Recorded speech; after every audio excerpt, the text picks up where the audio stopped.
Morning बच्चों, आप सबका इतिहास की कक्षा में स्वागत है। मैं उम्मीद करती हूँ आप बिल्कुल स्वस्थ होंगी। तो बेटा, हम लोग पढ़ रहे थे विजयनगर साम्राज्य, एक साम्राज्य की राजधानी विजयनगर।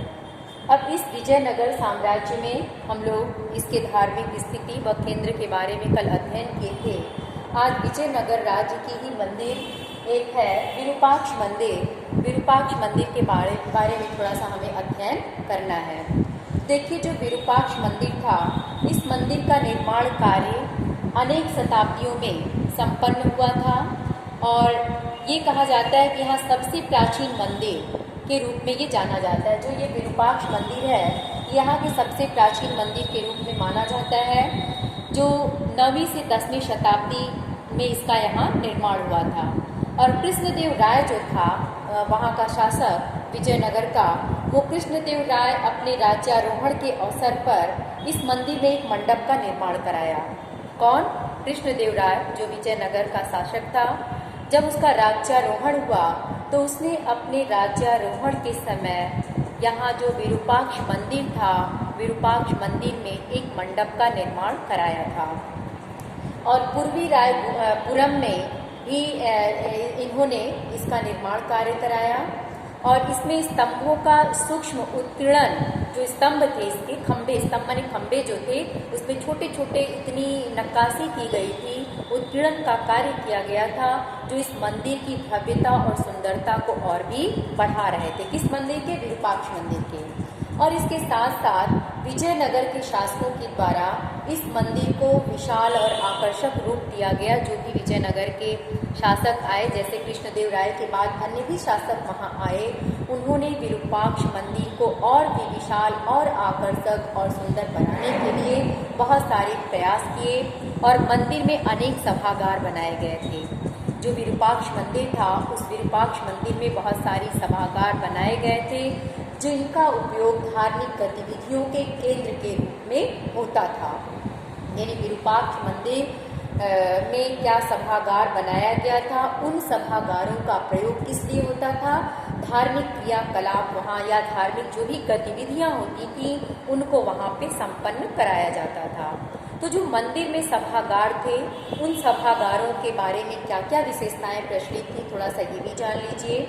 सभागार का प्रयोग जो विशेष अनुष्ठानिक कार्य होता था, यानी जो कोई विशेष धार्मिक अनुष्ठानिक यदि कार्य संपन्न किया जाता था, तो उसके लिए इस मंदिर में बनाए गए सभागार का प्रयोग किया जाता था। इसके साथ साथ इन सभागारों में कुछ सभागारों का प्रयोग देवताओं की मूर्तियाँ, संगीत, नृत्य, नाटकों के जो नाटक होते थे, नाटकों के विशेष कार्यक्रमों को देखने के लिए किया जाता था। यानी कोई विशेष धार्मिक अनुष्ठान की दृष्टि से कोई नाटक हो, कोई धार्मिक क्रिया से संपन्न संगीत का कार्यक्रम हो, नृत्य का कार्यक्रम हो, या कुछ ऐसे विशेष कार्यक्रम जो होते थे, या देवी देवताओं की जो मूर्तियाँ होती थी, वो सभागार में रखी जाती थी। और इसके अलावा उस सभागार का उपयोग देवी देवताओं के विवाह उत्सव को मनाने के लिए भी किया जाता था।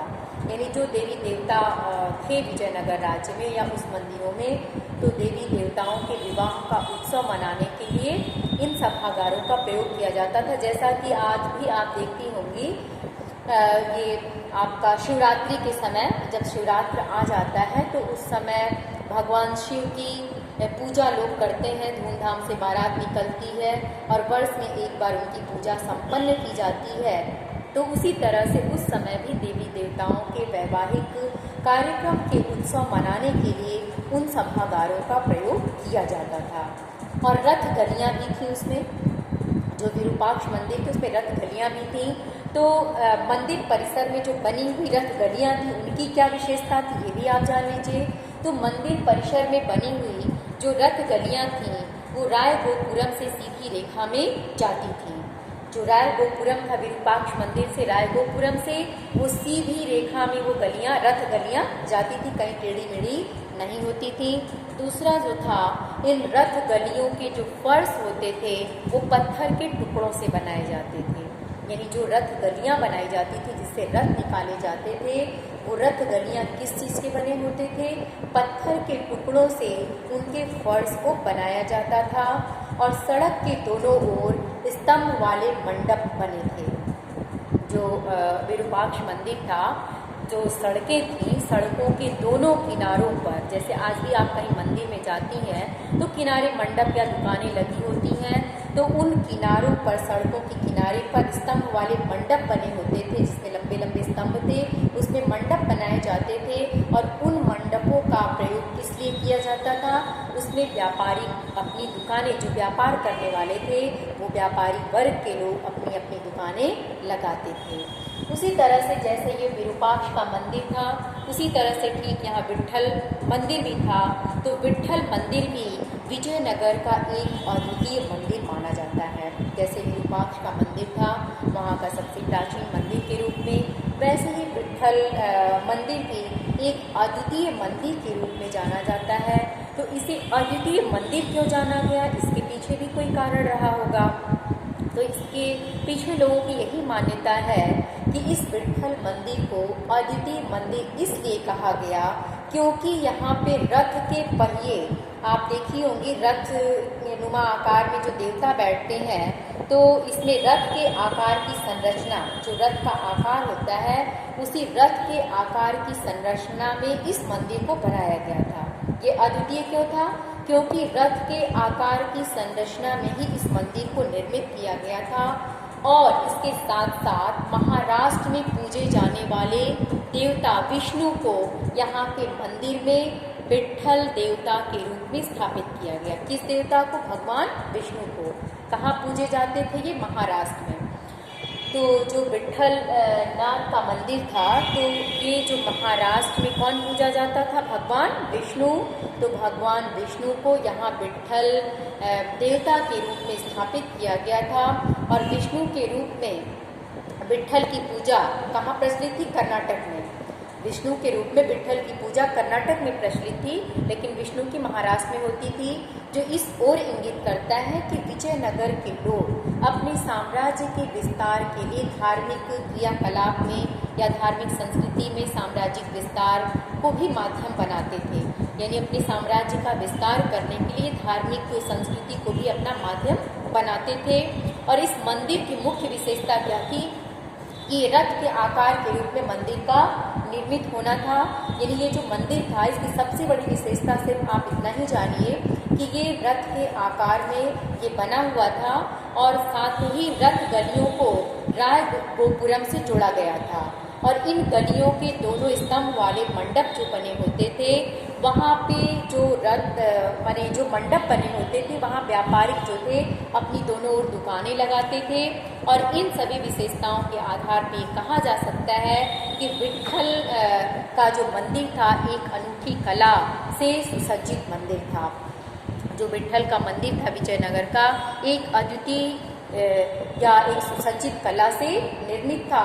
इसकी सबसे बड़ी विशेषता विट्ठल के मंदिर की क्या थी? कि रथ के आकार का मंदिर बनाया गया था। इसके अलावा यहाँ पे विष्णु की पूजा जो पहले महाराष्ट्र में होती थी, उस विष्णु को विट्ठल नाम से यहाँ स्थापित किया गया।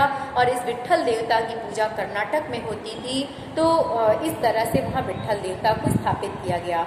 और ये चीज़ ये साबित करता है कि ये लोग अपने साम्राज्य के विस्तार के लिए धार्मिक जो प्रवृत्तियाँ थीं, धार्मिक संस्कृति को भी अपना माध्यम बनाते थे, जिसके द्वारा इनके साम्राज्य का विस्तार हो पाता था। थोड़ा सा हम लोग ये देख लेंगे विजयनगर मंदिर की सबसे बड़ी विशेषता क्या थी। तो ये मंदिर सामाजिक, सांस्कृतिक, आर्थिक दृष्टि से अधिक विकसित थे।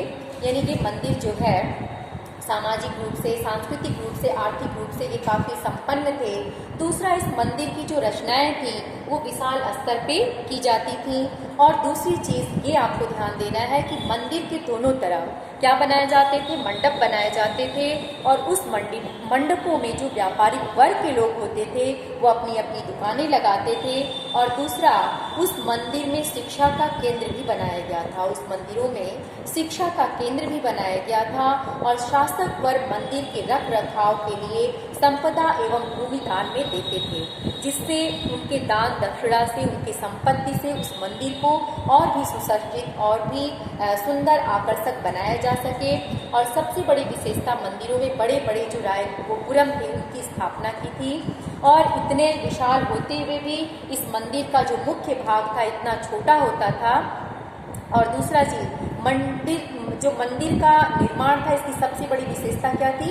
एक मंडप का निर्माण होना, जिसमें संगीत, नाटक, नृत्य आदि क्रियाओं का संपादन किया जाता था। और भी जो विशिष्ट जो धार्मिक अनुष्ठान के कार्य होते थे वो इन मंडपों में ही संपन्न किए जाते थे, या जो सभागार बनाए जाते थे उनमें होते थे। और मंदिरों को राजकीय केंद्रों का स्थान भी माना जाता था।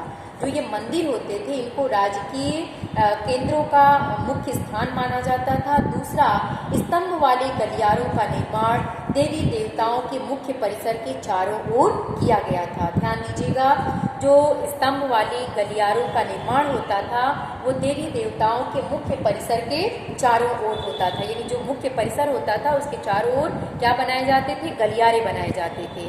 तो ये वहाँ के मंदिरों की मुख्य विशेषता थी। तो आज के लिए सिर्फ आपका विजयनगर का विरूपाक्ष मंदिर, इस मंदिर में क्या था, इसकी संरचना कैसी थी, इसके विकास के लिए शासकों द्वारा क्या किया गया, और विट्ठल मंदिर का निर्माण किस आधार पर किया गया, क्यों इसको विशेष मंदिर का दर्जा दिया गया, और यहाँ इसका क्या उपयोग था, इसकी क्या विशेषताएं थी, जो गलियारे बनते थे क्यों बनते थे, मंडपों का क्या महत्व था, इन चीज़ों पे आज प्रकाश डाला गया है। तो मैं आपसे आग्रह करती हूँ कि इन सारी चीज़ों को आप विशेष रूप से इस वीडियो को देखिएगा और इससे संबंधित जो भी प्रश्न आज आए हैं उसको अपनी कॉपी में लिख लीजिएगा। Thank you.